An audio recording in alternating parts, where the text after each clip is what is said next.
السلام عليكم ورحمة الله وبركاته. كم جرتن كبجمتوتا في جالتمتون هردفتون برسارو ما الحمد لله أنا لقيت نجاني كي كان جال الله كبجادا بكتير تمرة سنجاو.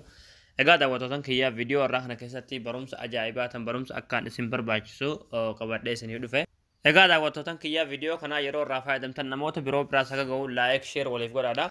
إجادا وتوتن كيا برمس الرهن كيستي ونن اسم برسيسو حال أبليكيشني فجينيا تي شير وليف قتشو يوكين fageenyatti waatsaappiidhaan waliif erguu itti dandeessanan isin barsiisa. Egaa daawwattoota kiyyaa wanti kun haalaan barbaachisaadha, haalaan bareedaadha.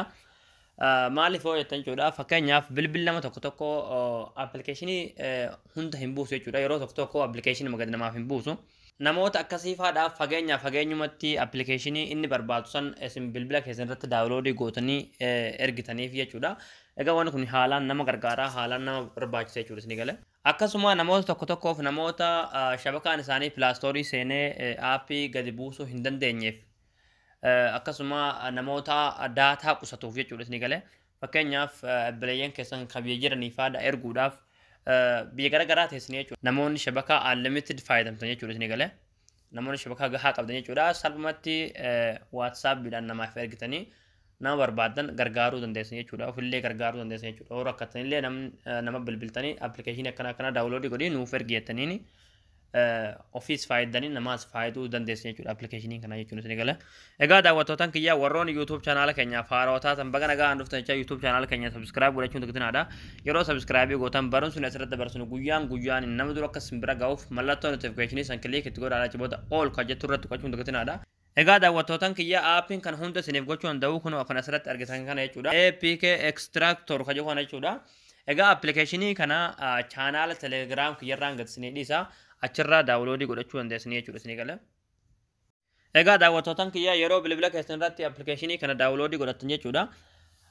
Haalli aappii fageenyatti namaaf sheer gochuu yookiin nama erguu dandeessan jechuudha. Irra ni galtanii. Egaa yeroo haala kanaan irra galtan jechuudha. Haala kanaan appilikeeshinii bilbila keessanirra jiru appilikeeshinii isin pilaastorii keessa daawuloodii godhatanii gadi buufatan hunda isinii fida jechuudha isinii gala. Haala kanaan appilikeeshinii hunda isinii fida. An fakkeenyaaf Facebook yookiin WhatsApp immoo yookiin yaani namaaf ergu yookiin email jechuudha. Yoo nama erguu barbaadan jechuudha. Asirratti bakka seertiin irratti email tanii barreessanii. Haala kanaan email isinii baasa. Achi booda tuqaa sanarratti kilik gootanii. Achi booda share kan jedhu kilik gootanii. Achi booda haala kanaan isinii fide jechuudha. Yeroo haala kanaan isinii fide WhatsAppidhaan waan namaaf erguuf deemtanii WhatsApp irratti kilik gootanii. Egaa achi booda haala kanaan WhatsApp keessan irratti hin gashaa. Achi booda nama erguuf barbaadan irratti kilik gootanii jechuudha. Lakkoofsa nama erguu barbaadaniif san irratti kilik gootanii.